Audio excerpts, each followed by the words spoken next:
want to thank you all for coming here today. But before we go any further in this discussion, I would like to now bring up Bishop Bob Jackson. We can let's hear it.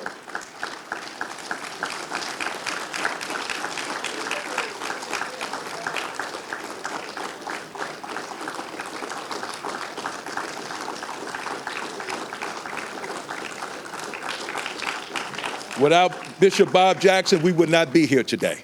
Bishop Bob. Thank you, Mr. Thomas. Thank you, sir. Thank you. Now, I don't want to frighten anybody. You may be seated.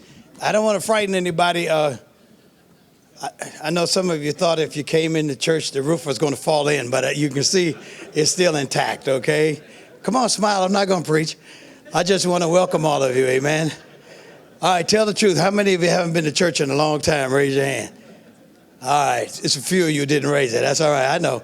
But God bless you. We're glad to have you, glad to host this. It's a very, very important meeting. And I'm glad that we at Axel Gospel Church are able to do this. And we're delighted to do it. We're really concerned about the community. We're concerned about our community in particular and the East Oakland community. And so we are concerned about the West Oakland community and also the jobs that this project that the A's are trying to do with moving the Coliseum, the A's down to the Howard Terminal, we think is just not a real good idea. So we join you in the coalition, and we just want to take a minute to just support you with that. Okay? I had a speech all prepared, but Brother Thomas told me I only had 5 minutes, so I want to do some housekeeping. The bathrooms are all the way to the rear, to your left, you have men and women's bathrooms, and so we would that you would go to that bathroom out there and not use these doors over here at all. Okay, just a little housekeeping. We love it because the bathrooms are so far away that it discourages people from walking when the church is going on. Amen, because you can get your good exercise from here to the bathrooms. So we want to thank God for that. But I do want to just say something about our community, and I'd like to bring up my dear partner and friend, Pastor L.J. Jennings. Amen, if he'd come at this time. We have been working together with the community, and again, we believe that the community ought to be at the table when all of these plans are being made so we can make sure or ensure that our community will be represented, and whatever's going to go on, we will certainly be a part. Let's welcome my friend and brother, L.J. Jennings. Good morning, everyone. We're certainly excited to be here. We're certainly in support of all that will be going on this morning and the efforts that the union has put forth with keeping the A's in East Oakland. We are certainly concerned about East Oakland. We're certainly concerned about the A's remaining right where they are. The infrastructure is there. Everything is built out. They've taken homes in order to build that, and certainly we want to honor those individuals that have lost their home in an effort to build that Coliseum. We've lost 2 other professional organizations, as you well know, in the city of Oakland, and now we certainly don't want to lose the A's, but we certainly don't want the A's to do what they want to do in this city. They have to answer to the constituents. They have to answer to the folks that are here. So I'm excited to see all of you here because it's going to take all of our voices coming together to really make sure that what gets done in Oakland is really going to be for the people and not just for the corporate citizens or for the elected officials. And so we join you, we join the union, we join all of you in making sure that we do what we can collectively in order to keep the A's right where they are. Thank you so much. Thank you, Pastor. And so we would that all of you pull out your cell phones and tweet using hashtag East Oakland A's, so we can involve even more people today. And I want to leave you with this thought. I was reading this morning up on a Latin term, and if I mispronounce it, it's only because I really don't speak Latin, but I can't speak Ebonics. But the Latin word I looked at was e pluribus unum. E pluribus unum, which actually means out of many, one. I thought that was so unique for our meeting today. And I thank you very much for being here. And let's now get on with what we came for. Amen. All right, Brother Thomas, come on back. Thank you all. Thank you. Let me respond to the question that Bishop Jackson asked when he raised the question, when was the last time you were in church? The last time that I was in church was in this particular sanctuary, and it was when Ron Dellums was running for office. I'm gonna be honest. I've spent most of my time in the secular church, which is the Union Hall. But those of us who've been involved in the struggle understand the importance of the church and the Union Hall in our struggle. I want to once again thank Bishop Bob Jackson, Elder Corey Vasan, and the staff of Axville Gospel for making this day possible. We're not professionals at this, but when you believe in something as strongly as we do, we surpass our expectations of ourselves. First thing I want to do is to acknowledge the East Oakland Stadium Alliance and the work that they've done to make this day possible. People such as Aaron Bolts from Dewey Square, Anthony Kusich, Lillian Dong, Craig Frucht in particular. I also want to acknowledge those in the audience who are visiting today from out of town, because people who spend their own money to come here, I think, ought to be acknowledged first. We have Brother Gabriel Prowl, who is the president of ILWU Local 52 in Seattle, Washington. Also is the president of the A. Philip Randolph Institute in Seattle, and one of the vice presidents of the Washington State Labor Council. Let's hear it for Brother Gabriel Prowl.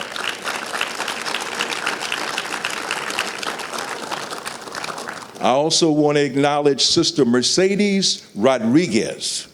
Sister Mercedes is the head of the Bay Point Village Neighborhood Watch. Her community is in close proximity to where the Oakland A's want to build their ballpark. She has asked me to participate in several of her gatherings, and I just want to acknowledge these are the folks at the grassroots level who have been coming to city council meetings expressing their points of view. Let's hear it for Sister Mercedes Rodriguez.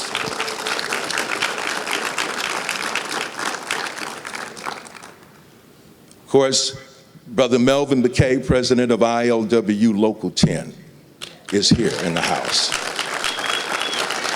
The house of Harry Bridges. Would you please stand, Melvin?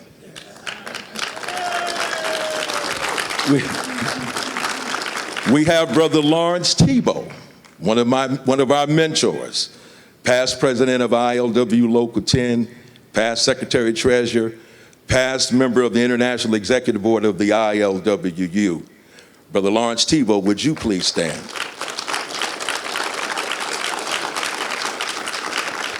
We have Brother Keith Shanklin, who is the president of ILWU Local 34 in San Francisco.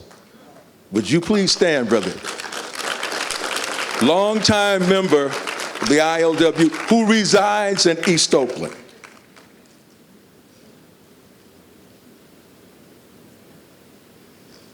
And Mercedes, could she please stand? Sister, let me just say one thing to you. We only have one chair here right now at the moment. You got to raise your hand to speak, and we're going to have a public comment. We're not in the Union Hall right now. We're in the church. All right. Now, I'd like to acknowledge Steve Zeltzer, who is with the Labor Video Project. Steve has been responsible for developing those wonderful not Facebook, but I'm at a loss for words at the moment. YouTube, who has been able to chronicle our struggle. In this day and age, people are very visual. Steve and I have a connection going back to 1968. We were both students at San Francisco State, along with Danny Glover, that led the 1968 student strike. That's where our activism started, and as you can see, it continues to this day. Steve Zeltzer.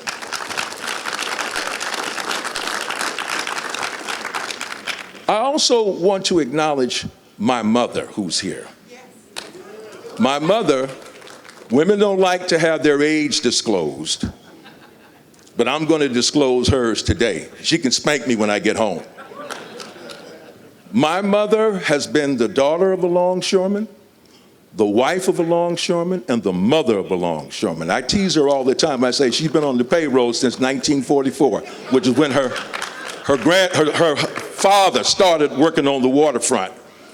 My mother is here, along with my sisters and other family members who've been the beneficiary of the ILWU Local 10, the union that Harry Bridges built, the union that has a history of radicalism, the union that went to the black community in 1934 and asked the black community to support the struggle of the 1934 strike, and in support of that, made it possible for black people to come on this waterfront. And that's the reason why ILW Local 10 is the only predominantly black local on the West Coast.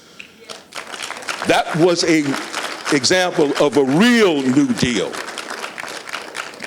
So my mother represents generations of wives, mothers, children of ILW workers' families in the Bay Area.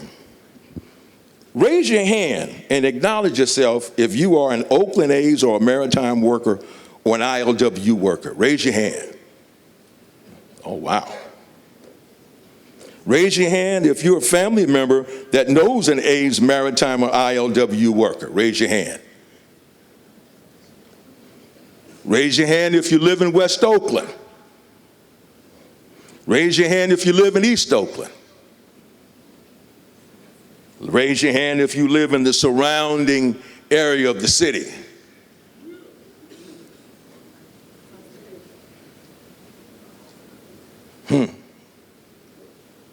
Well, that means the community is in the house.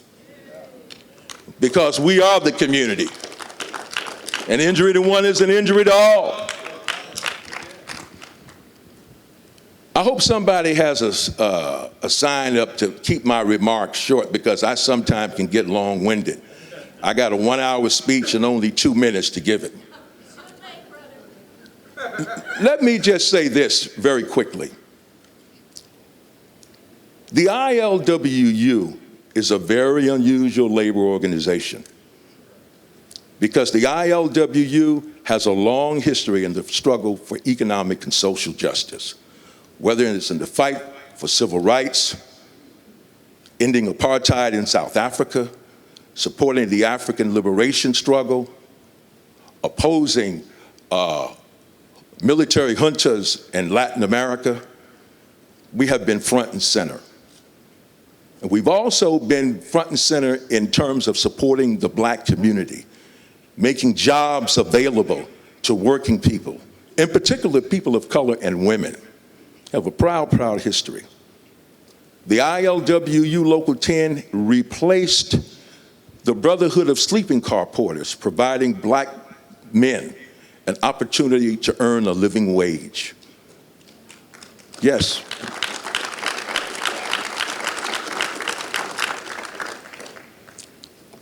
One of the most important things that I think people should understand about this meeting here today, we're not anti-Oakland A's. I was at the World Series in 1989 when the big one hit. My wife and I had just gone through the turnstiles when the big one hit, Loma Prieta earthquake in 1989. We were season ticket holders. This is not about hating on the Oakland A's. This is about advocating that the Oakland A's stay where they are, on 120 acres, with proximity near AC Transit, BART, Amtrak, Oakland International Airport, 2 freeways, 120 acres. They want to leave that location and go to 50 acres of the third busiest port on the West Coast. And you want to know something? I know why they want to do it. Because when I would go to work as a longshoreman, I'm retired now, and I'd be working, and I'd turn around and I'd see that wonderful vista of that San Francisco skyline. And I'd say, what a wonderful view. What a wonderful place for me to go to work to see that. So Mr. John Fisher, owner of the Oakland A's, he sees that too. But that's where I made my living. That's where dock workers who are responsible for making the economic engine for Northern California operate safe, effectively, and efficiently. Mr. Fisher has put together drawings of what the new stadium would look like. You see two cranes behind the ballpark that don't work. Those cranes are iconic not because of how they look, but because of what they do, because of what they produce. This is about people's lives. This is about jobs. This is not about making the port some convenient place, a playground for the rich. This is a land deal, brothers and sisters and friends and comrades. This is more than a ballpark. They want a ballpark, 3,000 condominium units, 400-room hotel, 1.2 million square feet of retail space. If we look at what has happened to the Embarcadero in San Francisco, that was once the #1 port city, and the Embarcadero represented the West Coast leadership in terms of maritime leadership. When we drive down the Embarcadero, what do we see now? Restaurants, office space. There are two terminals, piers, Pier 27 and Pier 35, that are dedicated to passenger ship activity. We don't want to see the same thing happen at the Port of Oakland. And it can if we don't stand up, and that's the reason why you're here today. Give yourselves a hand.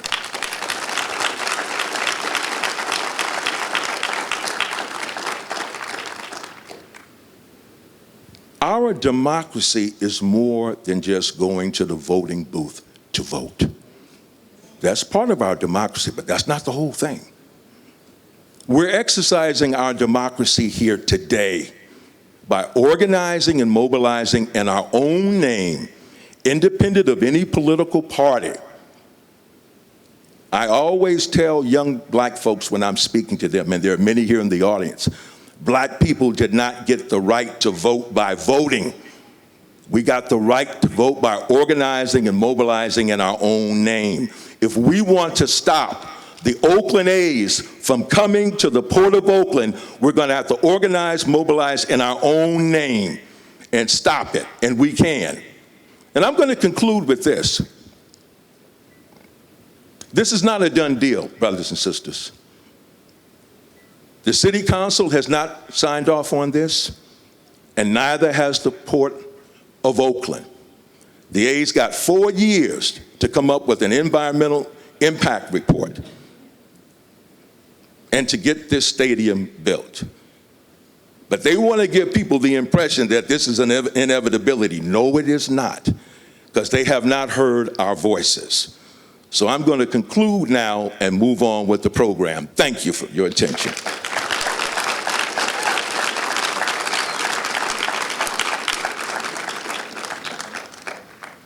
Our next speaker is going to be Brother A.L. Andy Garcia. Brother A.L. Andy Garcia, could you come up, please?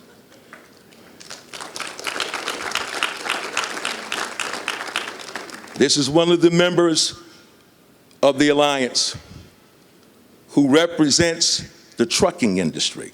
Every day there's 2,000 to 3,000 trucks that come to the Port of Oakland.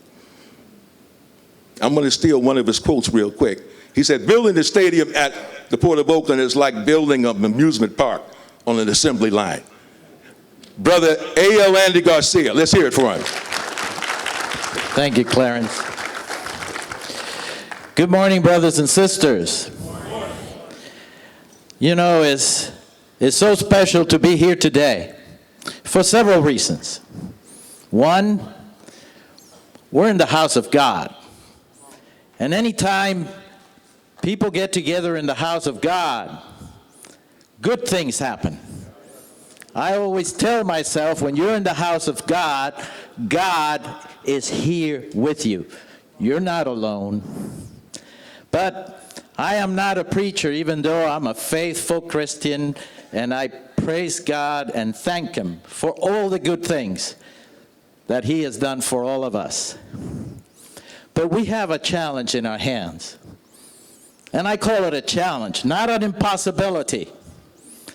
Every morning when I get up, I say my prayers. I thank God for giving me another day in which to do His work, to be a good person, to be a deserving citizen, a deserving community member, and to help my family prosper as we all hope for. But then also, I remind myself of the preamble to the Constitution of the United States that starts with the words, "We the people." And that, to me, is one of the most important words that we have to tell ourselves every day. We live in a representative democracy, and the Constitution spells it out for us. We the people. When I think of the challenge we're facing, we're billionaires, and I have nothing against people who have money. If they work for it and they're fortunate enough, go ahead and enjoy it. But I do have a concern for the working people of Oakland, for the working people anywhere, in that for us, it is a daily struggle to find a way to support our families, to find a way to give our families a better future than what we have built for ourselves, to fundamentally give them a sense of hope, which is one of the pillars of each and every one of our lives. Hope. Something better tomorrow, something easier tomorrow, something more rewarding tomorrow. And we stand here today because some individuals, following greed and wealth, they want to take away from us that hope. They want to limit the manner in which we earn our daily bread, as is spelled out in the Bible, and change it for we, the A's, as the preamble to the Constitution. We, the Fisher family, as the preamble to the Constitution. No, brothers and sisters, the Constitution spells it out clearly. We, the people. We have to stand together so that the West Oakland community does not become the parking lot of the A's. We have to stand together so that Sundays, which is the Lord's Day, doesn't become the game day of West Oakland, because you and I know that I don't care how many environmental impact reports are published, are handed out, are put on TV, are put on the internet. If that stadium is built at Howard Terminal, the West Oakland community will no longer be able to celebrate Sundays as the Lord's Day. Grandmothers and fathers and mothers won't be able to take their children to Bible class or catechism, because they're going to be walking along and trying to escape cars and people and baseballs and tailgating parties from the Oakland's fans. There's nothing wrong with doing that, but that's why East Oakland gave that land to the A's to create a parking lot and a stadium that offer them all the entertainment and all the types of enjoyment and satisfaction that they could hope for by coming to an A's game. They want to deny West Oakland the right to have a Lord's game, having to dedicate it so the A's can have a stadium to enrich and increase the wealth of the Fisher family. That is not fair. The Constitution starts with we, the people. What's going to happen when a game prevents a family from being able to park somewhere in their neighborhood to go to a church? What's going to happen when a West Oakland resident can't get to his house because of the congestion of cars and people and walking and throwing baseballs around and bats? West Oakland doesn't deserve that. More important still, East Oakland gave all this land to the A's so that they could build their dream then. They gave it gladly. They participated. They supported it.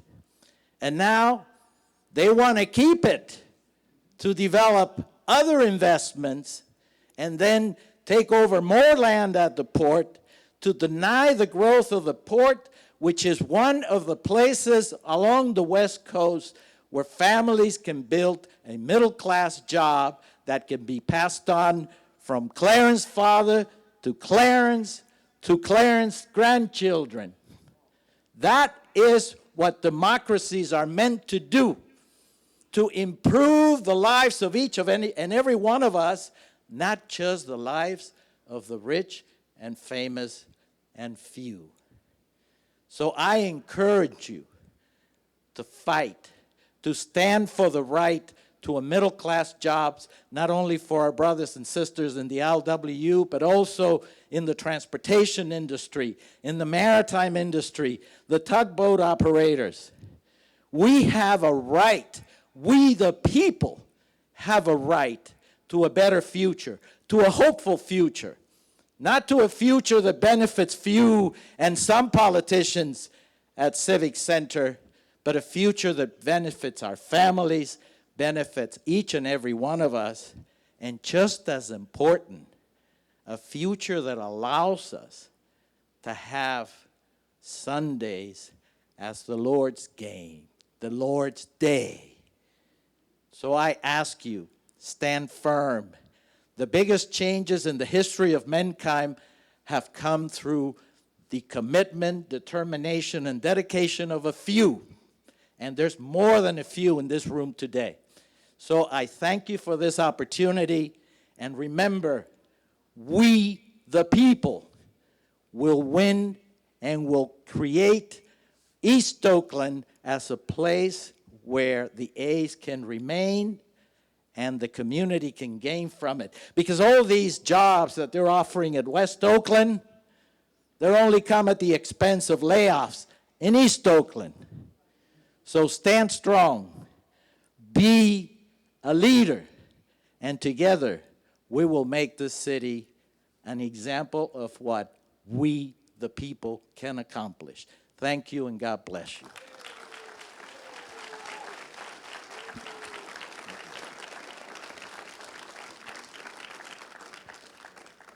All right, we're going to keep this program moving. I'd now like to call Brother Lawrence Tebow to come up.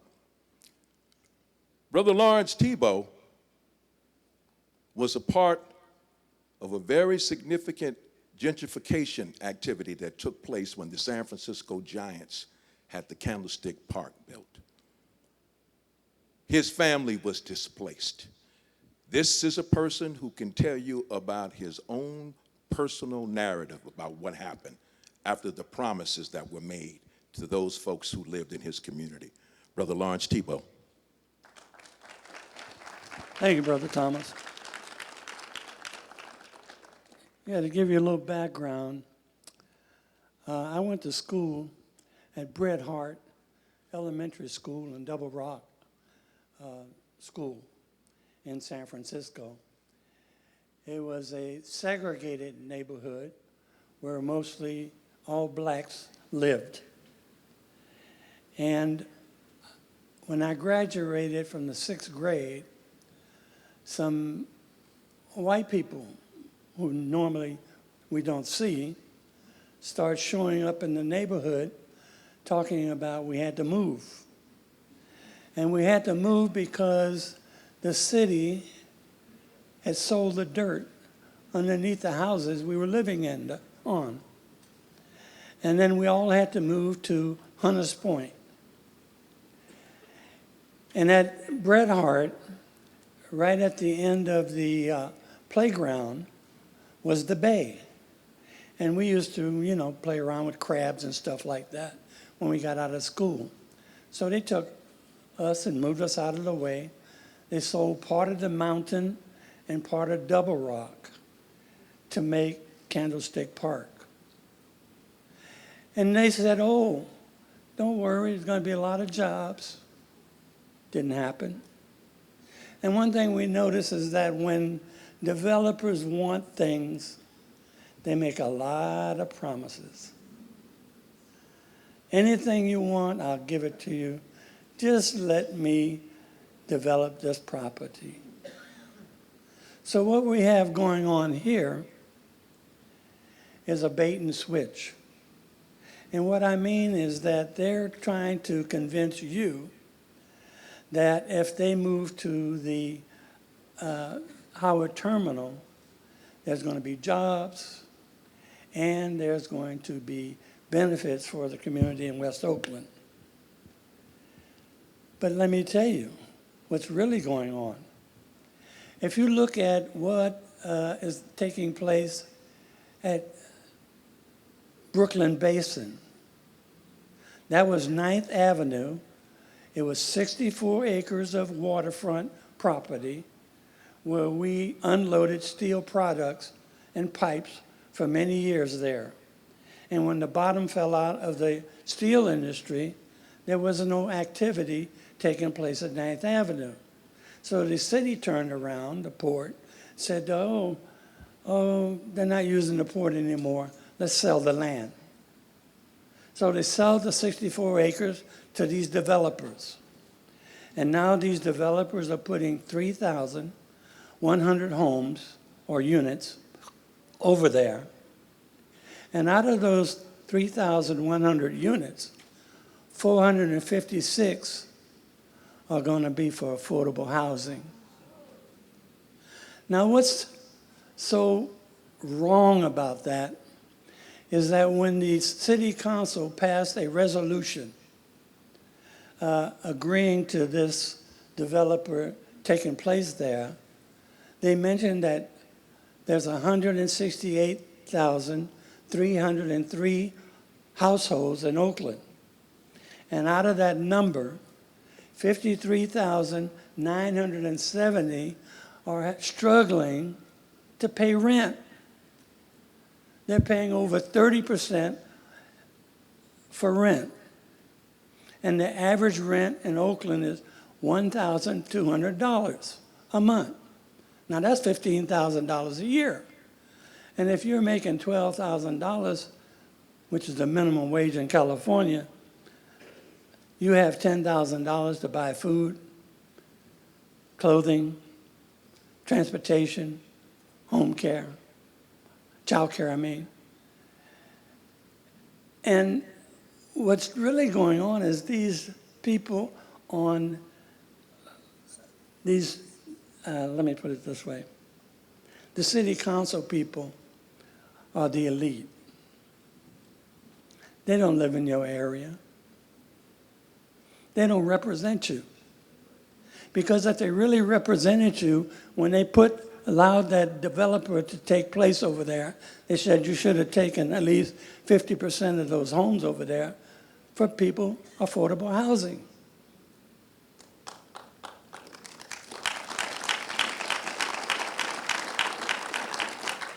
Now, the Oakland A's see what's going on over there, and they want to get on the other side of the port and duplicate it. So what's going on here is gentrification. And the gentrification is taking place because you have all these big companies like Amazon, Google. They're paying all these people big amounts of money, but there's no place to house them. So they're even busing people from San Francisco to Mountain View every day. And what they're doing is they're putting housing pressure in the whole Bay Area. Right now, 5 years ago, I'll give you an example, we could rent the Holiday Inn for $170 a night. We went to rent it this year, and they wanted $300 a night. That's the pressure that's being put by these big companies. And it's happening in the whole Bay Area. And if you look at the statistics, Oakland has lost 25% of its black population because of pressures on rent. That's what's going on here. So if we're wise, we need to tell the Oakland City Council, take care of the 1/3 of the people that's struggling here in Oakland, California. We voted for you, but you're not representing us.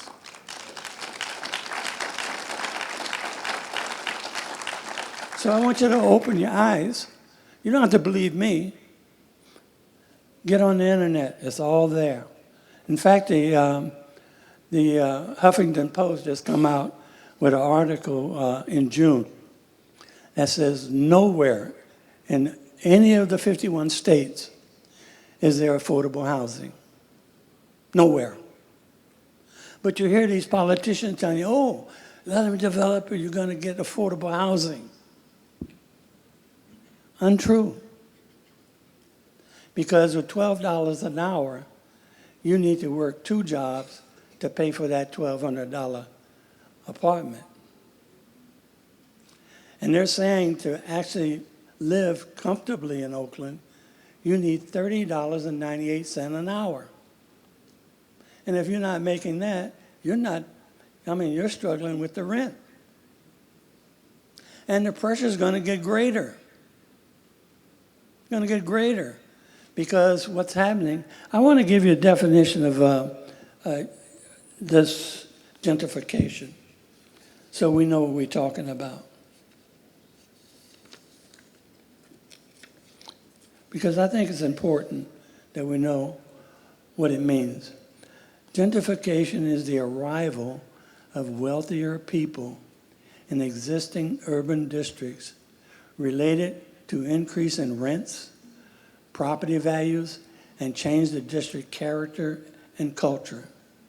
The term is often suggesting the displacement of poor communities by rich outsiders. Can anybody identify with that around here? So I want you to open your eyes so that when you hear these people talking to you, you can respond. No to gentrification. And this idea that they're going to give you jobs. After they build a stadium, there are no jobs. What's really needed in East Oakland and in West Oakland is jobs, jobs, jobs, and jobs to increase the tax revenue of the city. That's what we need in Oakland. Thank you.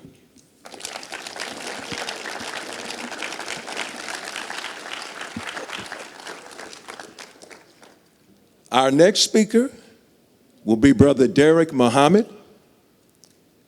Brother Derek.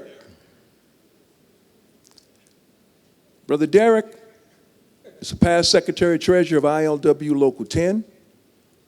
He is a resident of West Oakland. Heads up an organization called Longshoremen for West Oakland. Let's give a round of applause to Brother Derek Muhammad. ILW Local 10. Thank you. Good morning, brothers and sisters. So good to be in the house of the Lord.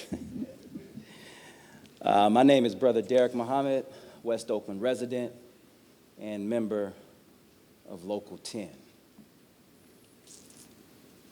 I want to say that the black community, brothers and sisters, is under siege. And we're under siege by forces that would like to drive us out. And I believe that these forces are emanating from City Hall, from real estate development corporations, and from the police department, who will work in tandem to drive black people out of Oakland, California. That's something we got to deal with. Now, this project that's being proposed for Howard Terminal represents the uprooting of the black community of West Oakland through that process called gentrification. Brother just touched on it a little bit. By definition, gentrification is the process of neighborhood change that includes economic change in a historically disinvested neighborhood by means of developing real estate that conforms to the standards of more affluent people. New, higher income residents moving in, as well as demographic change, not only in terms of income level, but also in terms of changes in the education level and racial makeup of the residents. So when more affluent people move in, the value of a thing, the price of a thing increases, making it more unaffordable for the people who are already there to remain. And that's what West Oakland and now East Oakland is being confronted with.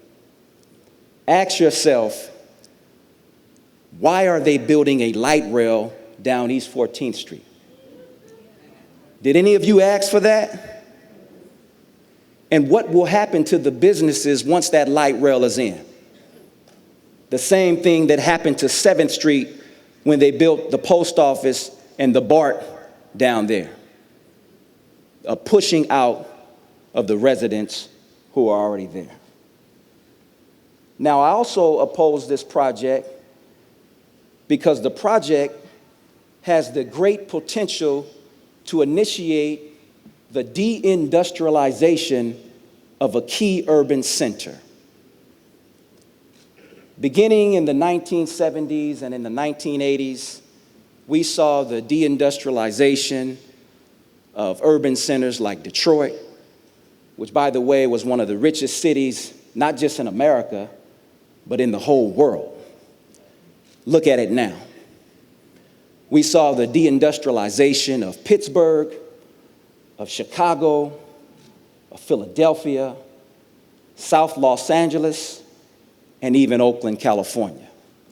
We saw the decimation of manufacturing, warehouse jobs, factory jobs, and subsequent to that, beginning in 1984, 1985, 1986, we saw the introduction of crack cocaine in these urban centers.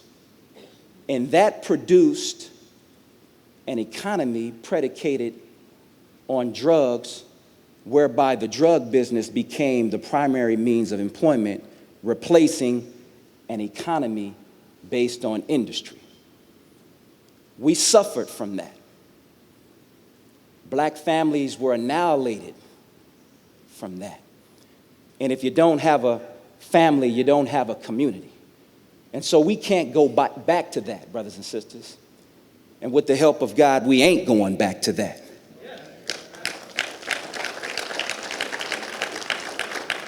And so it's time to close ranks. It's time to start pushing back, because our future depends on it.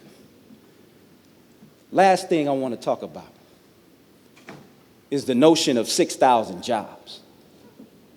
And I'm trying to understand how does 81 to 82 home games produce 6,000 jobs? We want to protect our people from being duped into supporting a project thinking that they'll get a benefit that doesn't actually exist, brothers and sisters. Now, there'll be construction jobs, we get that, which, by the way, are temporary jobs, and you can't get one of those temporary construction jobs unless you're already a member of the trade union that's working on that project. So that's a question. We get that there'll be service jobs, but to just throw out a number, 6,000 jobs, to make the marginalized, oppressed black community support your project is wrong. So brothers and sisters, it's time to wake up, it's time to close ranks, and it's time to start pushing back. Thank you for listening.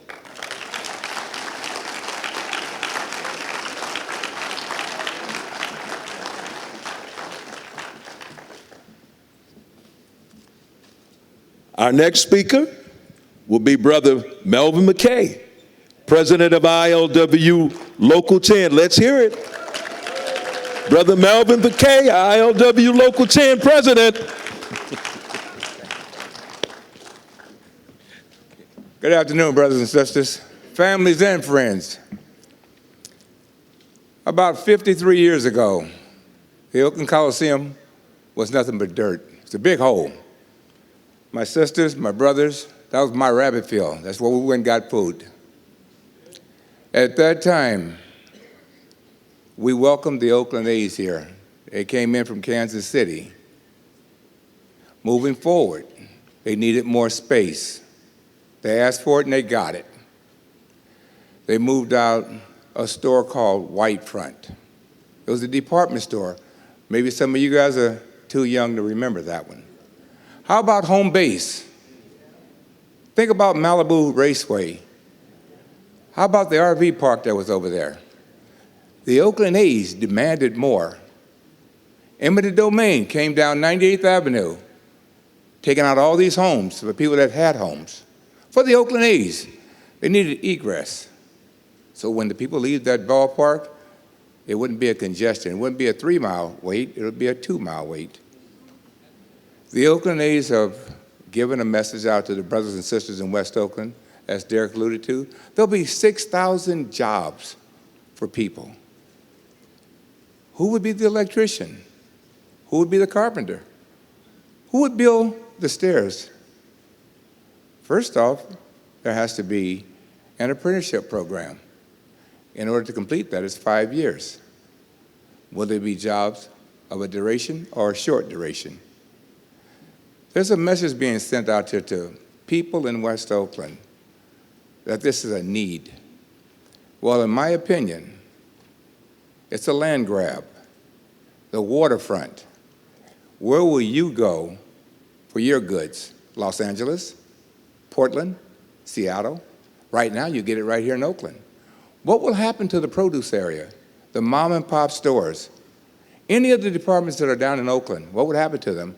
They would have to get their products imported to them, where right now they're coming to them at the doorstep.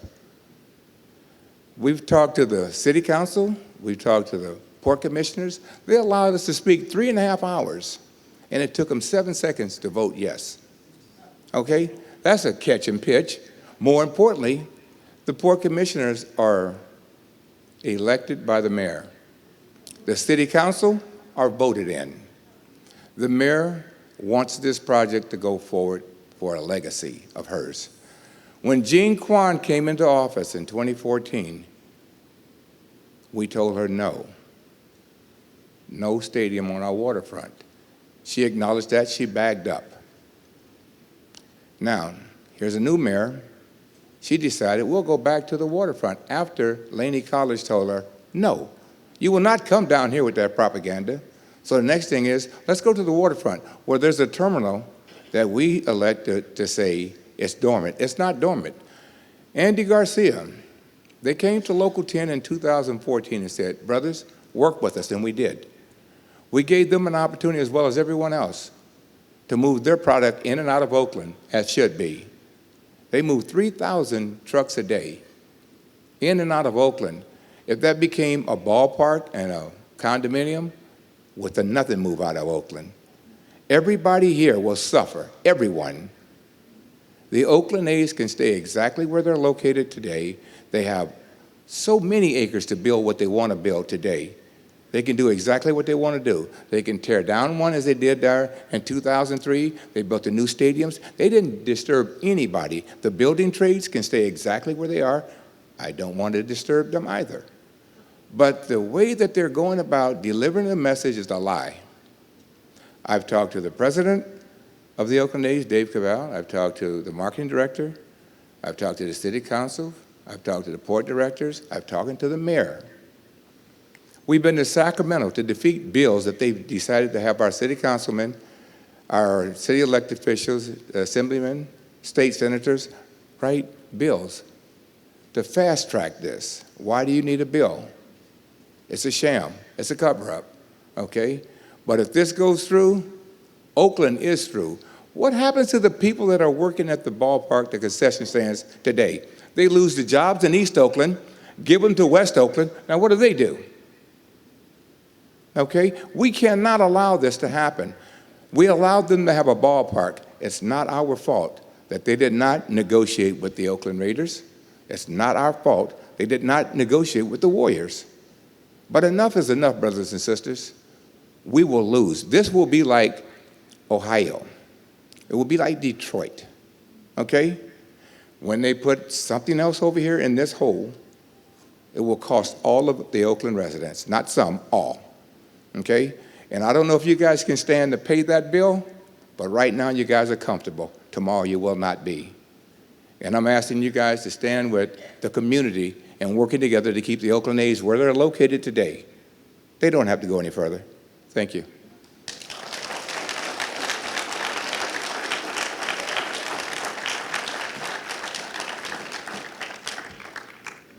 Brother Danny Glover should be here very shortly.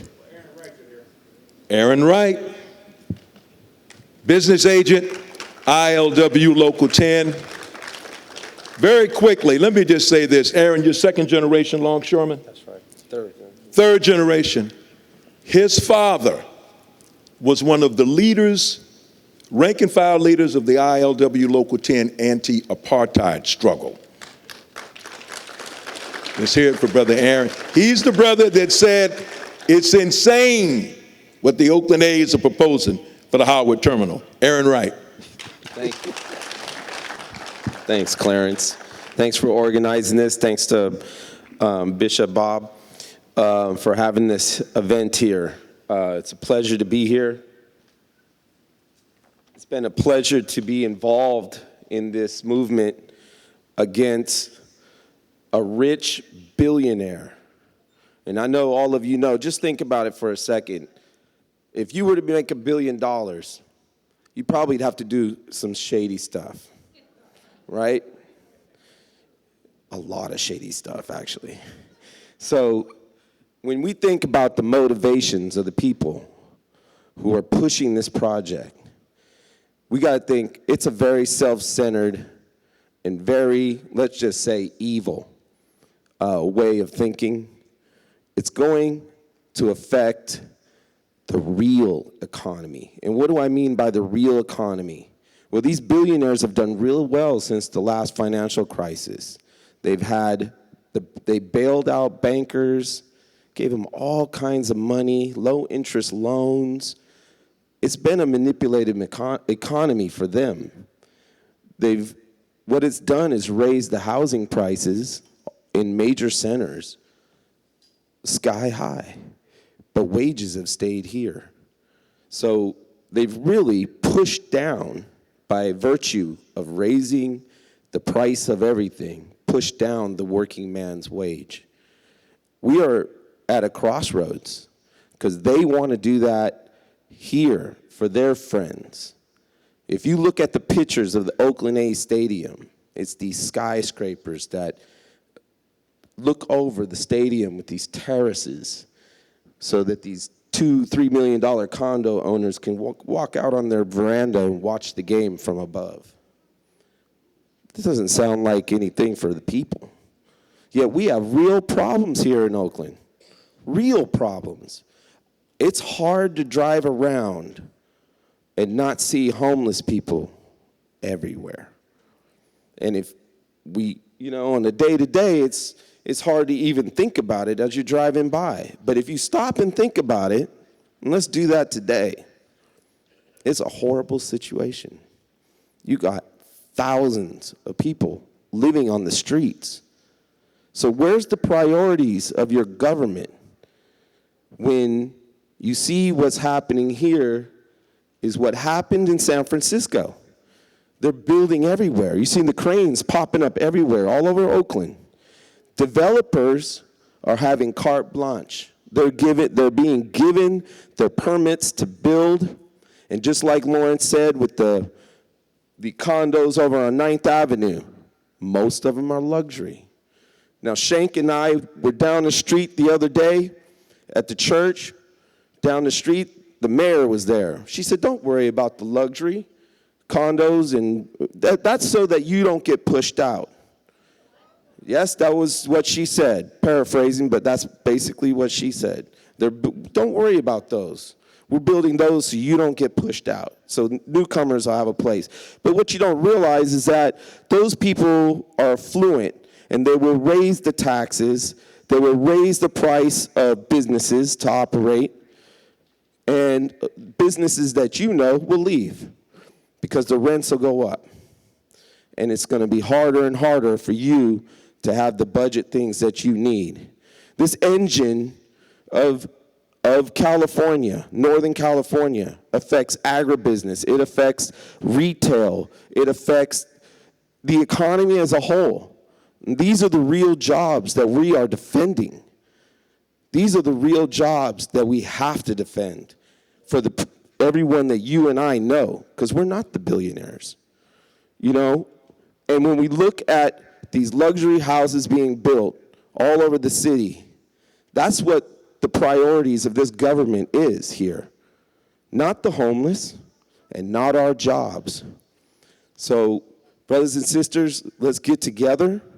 Let's get it together and work to stop this move to the Oakland A, for the Oakland A's to go to Howard Terminal, which is smack dab in the middle of our trucking lines, our rail lines, our turning circle for the ship. You couldn't put this stadium in a worse place for our economy. You couldn't. You got 3 times the land over here. You couldn't put the stadium in a better place if you put it in East Oakland. You couldn't put it in a better place. That's 3 times the stadium, 3 times the hotel, and 3 times the condos. And let's make sure that it's not a paltry small percentage for low income. Let's get the homeless off the streets. Let's get them off the streets and take care of our people. That's what a civilized nation does. Not push them out onto the street to die. Thank you guys very much.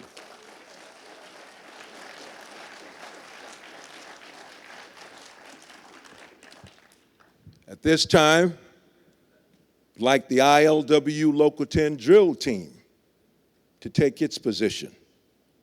ILW Local 10 drill team has been organized since 1966, organized by Brother Josh Williams, who's no longer with us. They participated in the first farm workers, Cesar Chavez-led marches in San Francisco in 1966. I bring to you the ILW Local 10 drill team.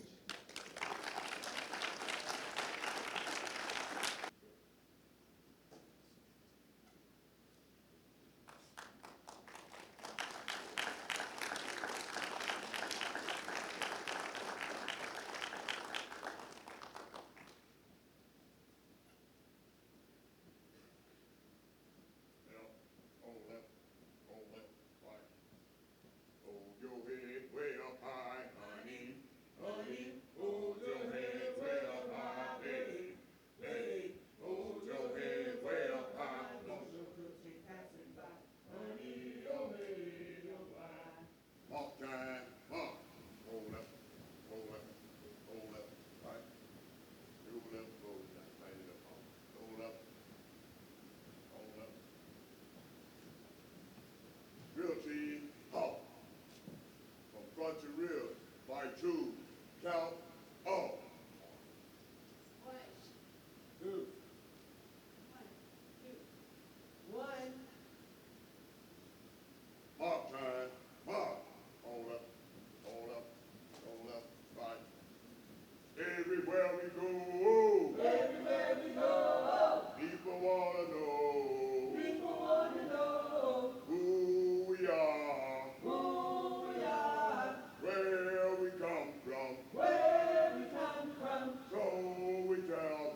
What time is it? Union time. What time is it? Union time. 1, 2, 3.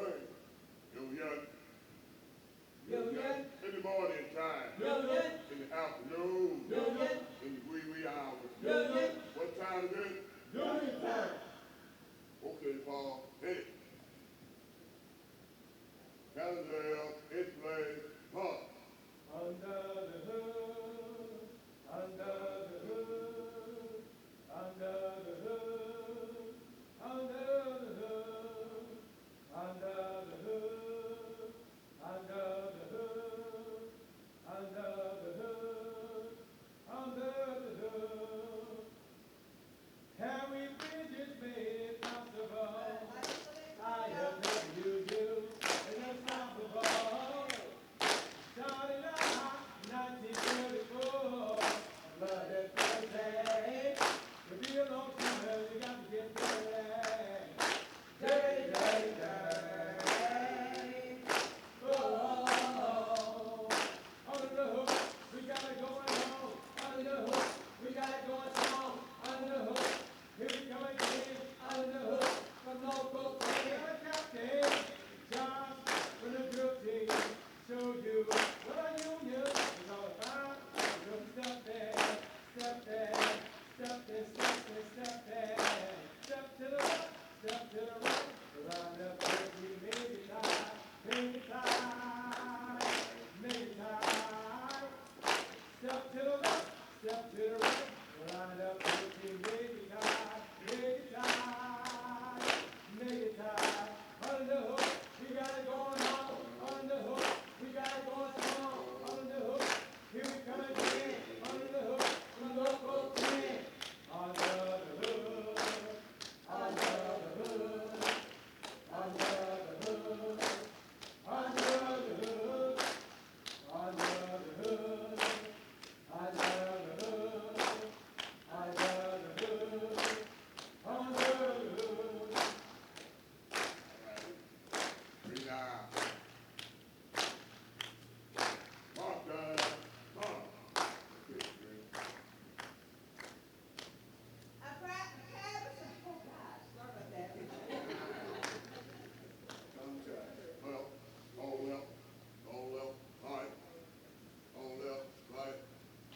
A yellow bird, yellow bill, he landed on, I went to see him, I loaded him in, we caught the bread, and then I smashed his little head. And then I smashed his little head. Okay, yeah. And Scatter Corps was in the hall. The drill team. Lord and made a call. And then we called the sergeant at arms. And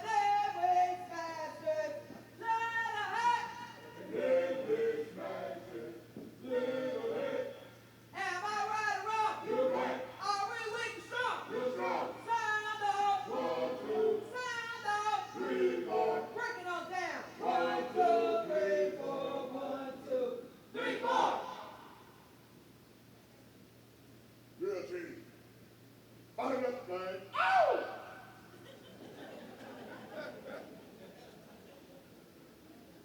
Fire up the thing. Oh! Fire up the thing. Oh! Forward. Hard. On left. On left. On left. Right. On left. Right. Stop there. Right. On left. Right. On left. Right. Drill team. Halt. Give me the ones to my right. Come on, make a one. There we go. Now we go. First squad, second squad, drill team. Mark time, mark. Hold up. Forward, mark. Fake step to the rear, mark. Jump to the rear with a fake step, mark. That's right. 5 step to the rear, mark.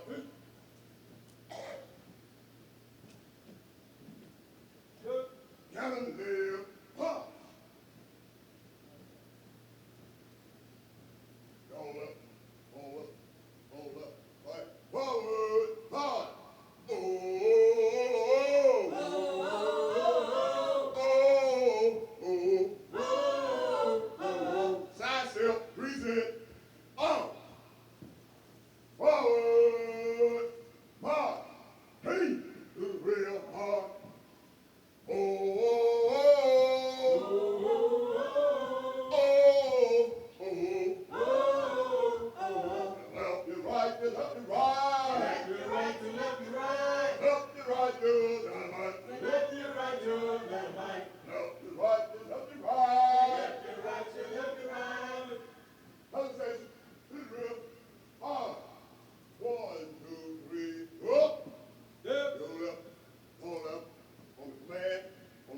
count, on the 8 count.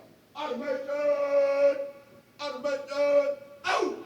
1, 2, 3, 4, 1, 2, 3, 4.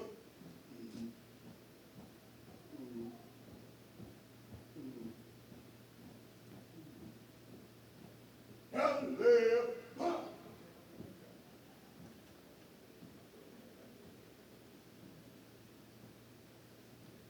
a push there, pop, tiptoe, pop.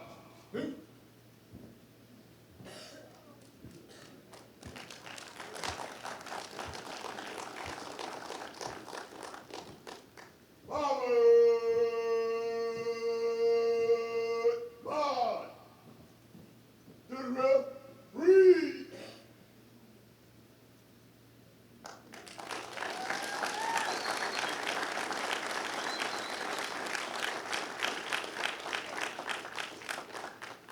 G-frog. Hit it. Forward, march. Team to the rear, march. Hold up, hold up, hold up. Right, left, hold up. Your left, your left. Your left, your left. Your left, right, left, hey. Your left, right, left. Your IOW left. Your IOW left. Your IOW left. Your IOW left. Go left, go right now, pick up the step. Your left, your right, your left. Your left, your right now, pick up the step. Your left, your right, your left. Hey, to the rear, part 2. Go left, go left, go left, right, left, your left. Your left. First squad, second squad. Yep. Go left, right. First, walk to the rear, march. Second, walk to the rear, march. Left, go left, right. Side step, reset. Up, hold up, left. Forward, march. Hold up, right, left. Team to the rear, march. So we hate to do it in church, but we got to do it. Hey!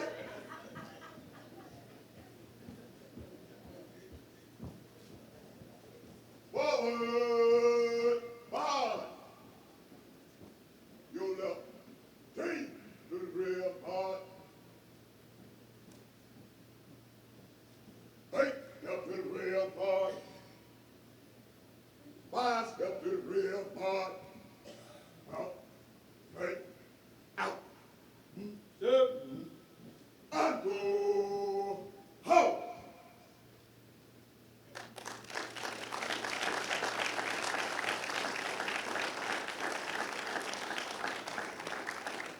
Drill team, up, head, hot, union. Forward, march. Hold up, body left flank, ow! Body left flank, ow! Forward, march. Mark time, march. Hold up. Almost take a file. To the right, march. Come on, that's all right. That's all right. We need the chaps.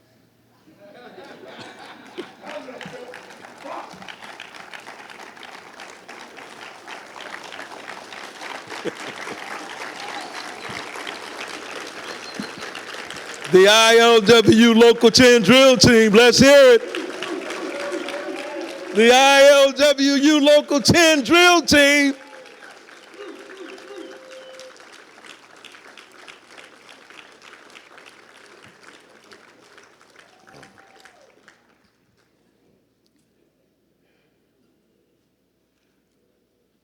Brother Keith Shanklin, president of ILW Local 34, is going to say a few words.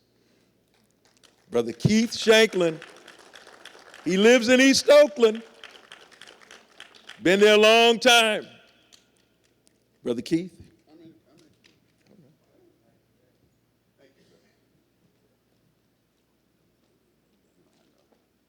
I'm going to keep this brief, I'm going to keep this short. Affordable housing is a joke. Homeless is for real. If you go down to West Oakland, you'll see homeless like you've never seen before. I'm so ashamed of my city and my city council.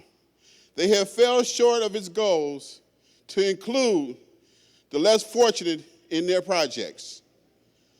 They are out there in droves, looking for a place to call their own. But yet, the infrastructure of our city is talking about spending $100 million to improve the roads so that they can build a stadium. What do you think they could do with $100 million for the homeless people? Get them out those shanties. Get them out of public showers. Give them a place to stay. Give them a voice. One thing, give them dignity like they deserve. I'm not going to tarry the hour too long. I just want to let you know that I am in favor of the A's staying right here in West Oakland, but I'm also in favor of everybody. Sorry, in East Oakland. My fault. But I'm also trying to say that every person counts. There's no person you could throw away. We don't have disposable lives. Treat each other fair, but main thing, remain to be human and give everybody else the dignity that they deserve. Thank you very much. Thank you, Clarence.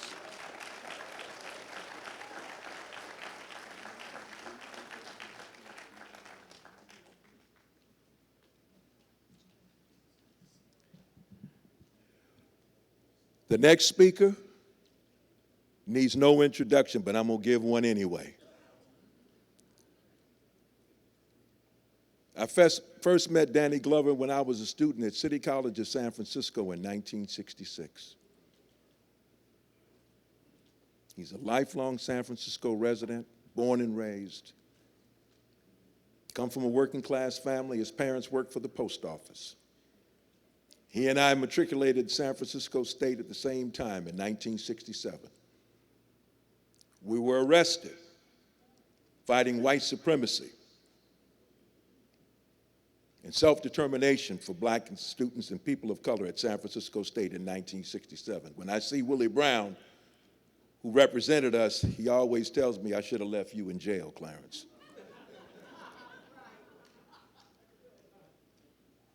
Our activism started over half a century ago.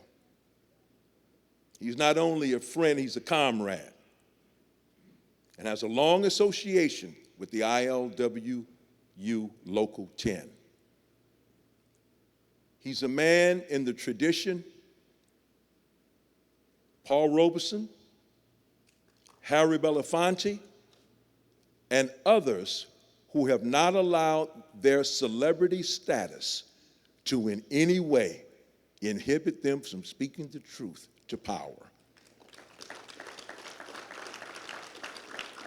Whether it's on the front line against fighting against apartheid in South Africa, supporting the Southern African Liberation Support Committee,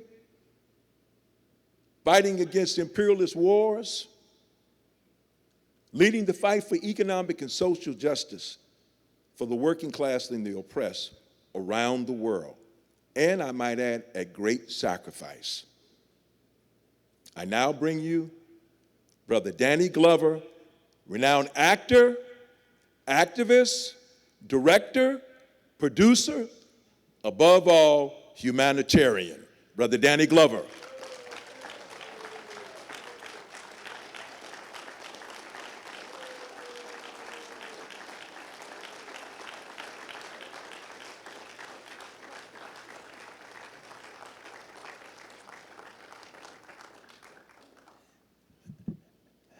Good afternoon. Good afternoon. I want to thank certainly Acts Full Gospel Church for allowing the community which it serves to use their facility to our own truth-telling. our own truth-telling. It's beautiful knowing someone over 50 years, like I've known Clarence Buzz Thomas. Because I remember those days when we were going to San Francisco State Extension, and we'd walk up all the way up Powell. You know that steep part of Powell Street, hilly part of Powell Street, we'd walk up there going to our class. In a sense, what we brought to that journey was a new vision of ourselves, a different vision of ourselves. Certainly, when we brought to that journey, as we began to climb that hill, we were climbing another hill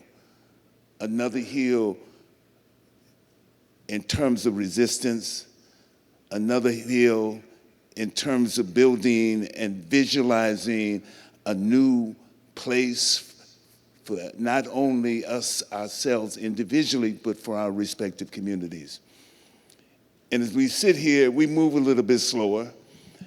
And just as the drill team, they got it up after a while, didn't they? They started out slow. I thought they hadn't practiced, but they got it going. They got it going. But we've seen too much. Let me say that again. We've seen too much. We know too much. We know the glorious moments in history of this city, and particularly it came through working people. I mean, we all are situated in the extraordinary work that working people did to build this city. ILWU stands out, but in so many other ways. I'm old enough to remember when working people went on strike on Van Ness Street in San Francisco in order to get black people jobs on those in selling cars, and how people mobilized about that. So we know too much, and those of us who sit here today remember too much as well. I remember, and Buzz will too, as we talked before, I remember when we were going to meetings for the Western Addition Community Organization, Waco, as they were fighting gentrification, or as they termed it then, redevelopment. That's the term they used then. People mobilized. I remember going to those meetings on Monday or Tuesday night, and we see Yerowati, Japanese descent, would be at those meetings as a part of the community. We all knew Yerowati when he was at the YMCA up on Geary, past Fillmore, when Fillmore was a vibrant community. A lot of us don't know that the fact that the proximity to the black community migrating here to San Francisco and the Japanese community were right alongside each other. We don't remember that. You know, some of us were born after the internment of Japanese citizens in 1943 under Roosevelt. So we have so much that we remember, but we know in the course of all of it, it is struggle. The faces change, but the system that allows the faces to operate with impunity and operate as they wish in the service of capital, in the service of return on investments, are different faces, younger faces. They may be a little bit more hip. They may be in the public space, and you see them all the time, and they look great in the public space and all those things. So those faces are the same. They're the same. The idea is the faces may have changed, but the motives are still the same. How do we now privatize the public space? How do we privatize the area that we have ownership to and claim ownership? And how do we now use whatever means we can under any circumstances, devoid of any participation of ordinary citizens, to transform this city. To transform this city in the same way in which they've transformed San Francisco. Nobody's hating on the A's. I love the A's. I love the A's. I love By the Blue. I remember when Charlie Finley tried to get him to change his name to True Blue. He said, no. I remember Blue Moon Odom. I remember Dave Stewart. You know what's something about the A's? Reggie Jackson, Catfish Hunter, it's Sal Bando. And something about the A's, they always took these projects of people who you would thought were reckless or whatever, and took them and made them great ball players. They didn't take the number one draft choices or the number one guy. They take these guys and then reshape their careers, and they become legendary. We all remember those who loved the A's. And it was more exciting than the Giants, even though the Giants had Willie Mays and Willie McCovey, Orlando Cepeda, Philippe Pelou, and et cetera, et cetera. Juan Marichal, the Dominican dandy, and everything. Even though that, the fact that there was something about them because their aura was, an imaginative aura was grounded in this community. And we identified with them. So there's no what you call. There's no hating on this. But if we look at the situation, you know, we've all talked about, and I know the first thing we talk about is what is happening to West Oakland, which is now referred to as San Francisco East. I mean, that's what people call it, San Francisco East here. You saw the journey. We know the journey. You can't lie to us what has been of working class people having homes, buying homes, having those homes and having jobs to support those homes and build families and support the community. That's what was there. You have the legendary ball players that come out of McClymonds, right there. You know, I mean, some of the best in the history of the internet come out of Oakland. So we saw that. Then we have all the culture, the rich culture of blues. Not in San Francisco, the blues was here in Oakland. Thank you. So we remember all that. And we know that what we have to do is that understand that everything we do at this moment is fighting for the generations to come, for those people to come, for those people who to live here and build a diverse community. There were times when Oakland was 50% half black, half African American, right here. Those of us who came here and built and worked and everything. Those are the truth. That is the truth that we hold on to. How we take this moment at this moment and say, no, not on our watch. It can't be on our watch. That you're going to take these jobs, some of the best blue-collar jobs that are around here. Take these jobs. You've already gentrified most of West Oakland.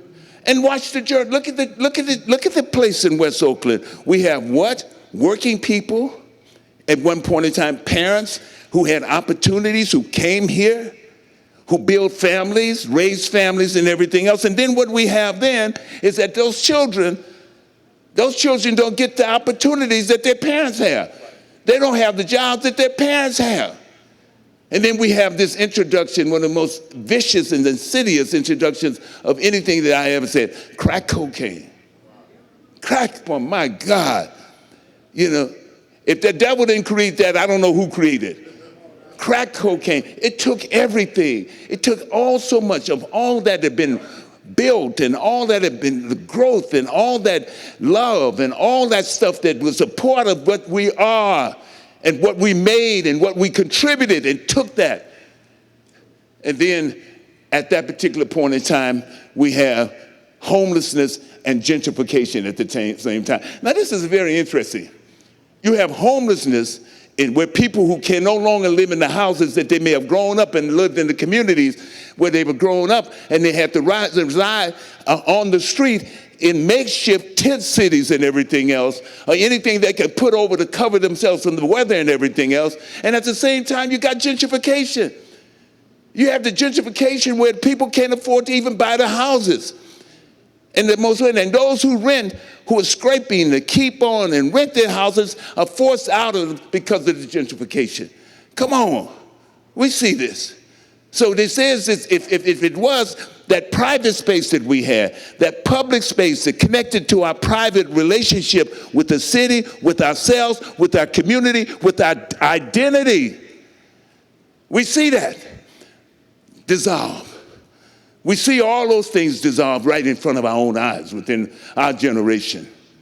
And then what we see now is that the carpetbaggers come in. Oh yeah, that's what they are. They're the carpetbaggers. The carpetbaggers that roam the South after doing reconstruction and after reconstruction. The carpetbaggers come in and they're cleaning up and everything else. And they got money. And they go to the tennis match. You know, they do this, they do that. They have this little public relationship that builds this persona about them caring about that, caring. And then, and not only is that they have that persona, they give the impression, because they support charter schools, the charter schools, at the same time, in privatizing education. Check this out, look this out. This is what we have to take and preach and cover and tell the truth. This is the truth session. This half the truth. What did Baldwin said? When this country, where we cannot tell ourselves the truth of our past, we become trapped in it.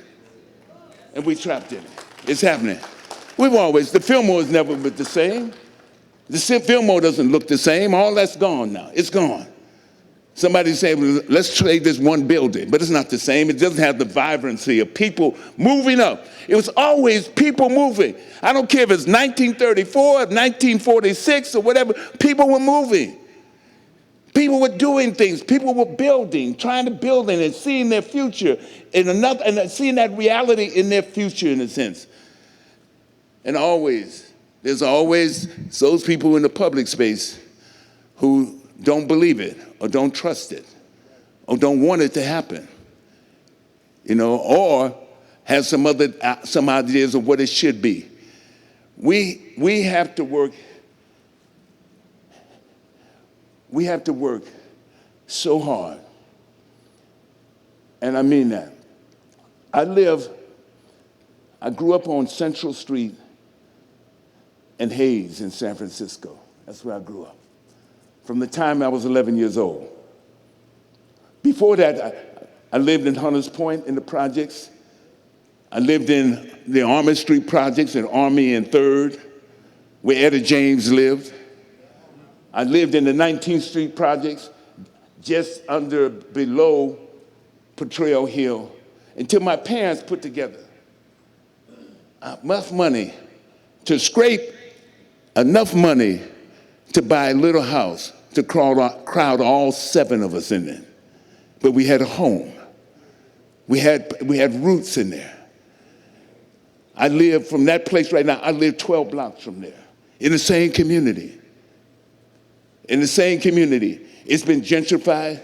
The people who when I bought the house just before my 29th birthday in 1975, when I bought the duplex, rented it out to have some income so I can pay it, lived upstairs. When I bought that, in the sense, I bought it from a couple who unfortunately were getting a divorce, and they were selling the house, unfortunately, but they worked at the post office. They knew my parents. The woman right up the street who owned her house and the house across the street knew my parents because they worked at the post office. So the leverage they had was they had jobs, they had good jobs, but as I said before, their children weren't able to repeat that, the reality of it. And now, if I had to buy on that street I live in, that same house, I couldn't afford it. I couldn't afford it. But that's the other reality, because so many of those who are my age or who are coming up and who want some sort of find identity and root in where they live, we love Oakland. We love not the A's, we love the A's, but we love Oakland. We love it. I love San Francisco.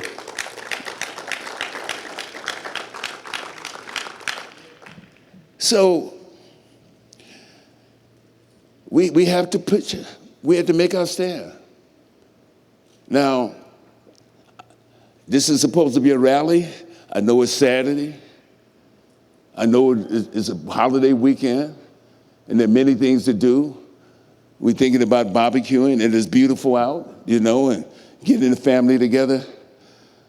But there's something about the work we have to do, and that work has to deal with how we embrace policy. And that means from everything else. If indeed we're looking at education, we're looking at not only the fact that the charter schools are depriving resources, and taking resources from the public education system. And we know that the private school, we know that real education for a community and uplifting people in a community, our children and everything, preparing them as citizens in the 21st century, means that we have to reach from the bottom for those at the lowest in order to raise the boat for everybody. That's what we have to do. So we have to look at the legislation. You take when we were in New Orleans, Gus Newport's here. We were in New Orleans after Katrina. You know, the oldest teachers union in the South, in the old South, was the teachers union in New Orleans, established in the 1930s, ostensibly to get better pay for black teachers. It was eviscerated. They don't even exist anymore. What happened? Charter schools. And some of the worst charter school legislation in the country is in New Orleans and Louisiana. And what has happened to that? What has happened to the collapse of that? That's the direction. So we have to understand where we are, how they see the future, and how we want to see the future. And we have to organize our struggles behind that. We have to know every single thing about policy. If policy is going to be this rebuild American schools, then we have to know every single thing. If policy cannot be different than the policy in the past, where the states, money is going to the states, and they've done whatever they want to do with it. If it doesn't come with direct federal action in which those people who are in need, those people who we have to work with and we have to uplift, then it fails. This country has never had a national education plan. Never had a national education plan. So we have to look at every single thing from that moment right here. It's just audacious that you have the homeless problem that you have. They're talking about spending $100 million for infrastructure.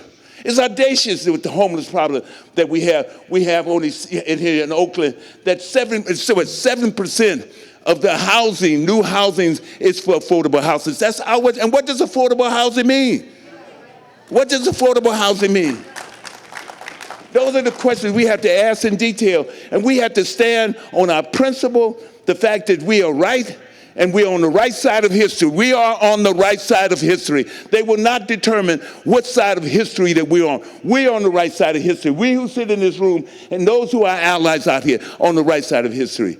You want to create jobs? Then fight for, tell the billionaires to fight for programs in which you can refurbish parks, in which you can refurbish infrastructures. If you want to create jobs, then that. If we want to create jobs, we have to tell our unions, you have to fight for that. You have to fight for that in the ballot office. You have to fight the ballot. You have to fight for that in the offices of your congressional leaders, state and federal and local leaders. Fight for that. That's how you create jobs. Rebuild this crumbling infrastructure, not provide some sort of playground for people to play baseball. You know what I'm saying? To play baseball? Come on. Or to play football? Come on. We saw what happened when the 49ers stadium, which is down in Santa Clara, it's not in San Francisco anymore. We saw what happened when the Super Bowl came here. Right under the freeway where all the homeless encampments were. Mysteriously, they just disappeared. Now the game is being played in Santa Clara. You know what I'm saying? But they had to beautify the city and remove those unwanted in the cities. That's what's happening. We're removing the unwanted here. Those who are expendable are not necessary. Their stay here was only temporary. However gloriously they made this stay, how much that stay here, however powerfully they created the institutions of love and caring and community here, they're expendable. They're not necessary in the new image created by those others. So we got to fight. We used to say in the days back when we were supporting South Africa, supporting the independence and end of colonialism in Portuguese, a luta continua. A luta continua. The struggle continues. Thank you.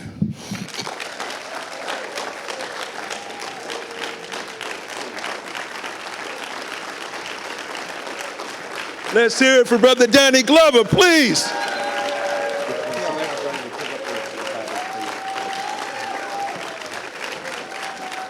Let's hear it for Brother Danny Glover. He came here from Sioux Falls, South Dakota. Before that, he was in Ghana. He's a man of the people.